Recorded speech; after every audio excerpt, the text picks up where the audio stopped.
Promesse biblique du jour. Aujourd'hui, voyons 4 caractéristiques de la foi selon la Bible. La foi est un don de Dieu. Lisons dans Éphésiens, chapitre 4, versets 8 à 9, dans Parole vivante d'Alfred Cuen. Il est écrit: comme il est dit dans l'Écriture, il est monté dans les hauteurs, il a emmené captif tout ce qui nous captivait, et il a répandu ses dons sur les hommes. Il est monté, cette affirmation implique qu'il a dû auparavant descendre du haut du ciel jusqu'au bas-fond de notre terre. La foi est un don de Dieu. La foi, c'est croire qu'au-delà de tout pronostic, Dieu peut faire un miracle. Hébreux chapitre 11 verset 6. Or, sans la foi, il est impossible de lui être agréable, car il faut que celui qui s'approche de Dieu croit que Dieu existe et qu'il est le rémunérateur de ceux qui le cherchent. La foi est l'un des piliers de la vie chrétienne. En plus d'être une condition indispensable pour plaire à Dieu, c'est l'arme ultime face aux défis et aux difficultés que nous vivons au quotidien.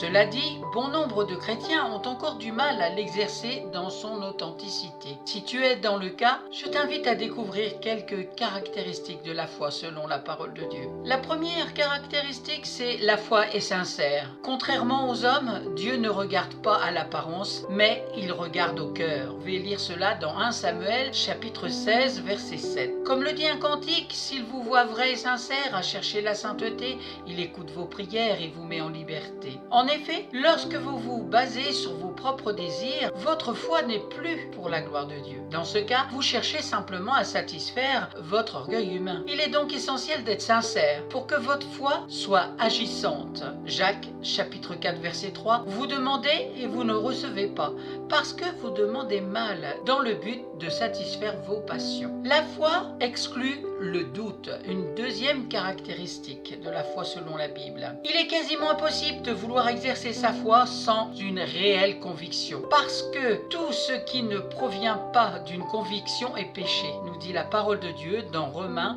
chapitre 14 verset 23. Dans sa définition selon la parole de Dieu dans Hébreux chapitre 11 verset 1, la foi est une ferme assurance des choses qu'on espère et une démonstration de celles qu'on ne voit pas. Ceci implique alors que vous devez croire de tout votre cœur lorsque vous faites une déclaration de foi ou lorsque vous posez un acte par la foi. En d'autres termes, la foi exclut le doute. Troisième caractéristique de la foi selon la Bible, la foi est violente. Matthieu chapitre 11 verset 12, le royaume des cieux est forcé et ce sont les violents qui s'en emparent. Oui, cela peut paraître étrange, mais la foi dans son authenticité fait souvent appel à une certaine violence. Il ne s'agit pas certes d'une violence physique, mais d'une violence intérieure, due à un ardent désir de changer une situation. En effet, c'est généralement face à des circonstances qui veulent nous condamner nous-mêmes ou notre entourage que nous sommes amenés à exercer notre foi. Nous sommes alors appelés à nous lever, à faire face à l'adversité, à dire non avec vigueur aux déclarations des ténèbres, à appeler les choses qui n'existent pas à l'existence. Tout ceci ne se fera pas dans la douceur, ah non, mais avec un certain zèle, avec l'autorité que nous a conférée le Seigneur. D'autant plus qu'il ne nous a pas donné un esprit de timidité, mais un esprit de force, d'amour et de sagesse. Dans 2 Timothée chapitre 1 verset 7. Et la quatrième caractéristique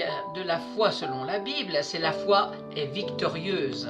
Lisons 1 Jean chapitre 5 verset 4. Tout ce qui est né de Dieu remporte la victoire contre le monde. Et la victoire qui a triomphé de ce monde, c'est notre foi. C'est une réalité. La foi nous permet de remporter tant et tant de victoires. Nombreux sont ces héros de la Bible qui ont accompli des choses grandioses parce qu'ils ont eu la foi en la parole de Dieu. Il ne s'agit pas d'un fait résolu puisque le Seigneur demeure le même hier, aujourd'hui, éternellement. Beaucoup continuent ainsi de remporter des victoires par la foi. Et si tu apprends à exercer ta foi, il en sera de même pour toi. En effet, la foi est le déclencheur des miracles et des prodiges. Dieu se nourrit de notre foi pour nous faire accomplir l'impossible. Par ailleurs, une foi qui n'est pas exercée n'a pas la possibilité de grandir. La foi exige de se dépouiller de certaines étiquettes. Même si tu penses n'avoir qu'un tout petit petit bout de foi, exerce-la sainement et elle agira. Si la parole de Dieu déclare que le juste vivra par sa foi, c'est sûrement parce qu'il s'agit d'un élément essentiel pour toute vie qui désire croître dans le Seigneur. N'ayons donc pas peur d'exercer notre foi,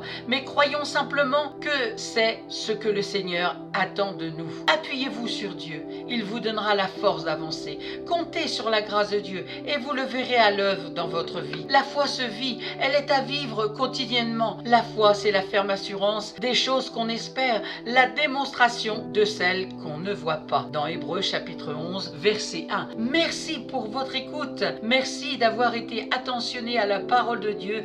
Que cette parole vous encourage, vous donne la foi, parce que la foi vient de ce que l'on entend et ce que l'on entend vient de la parole de Dieu. Amen. Soyez largement bénis. Je vous bénis dans le nom de Jésus et je vous donne rendez-vous à très bientôt.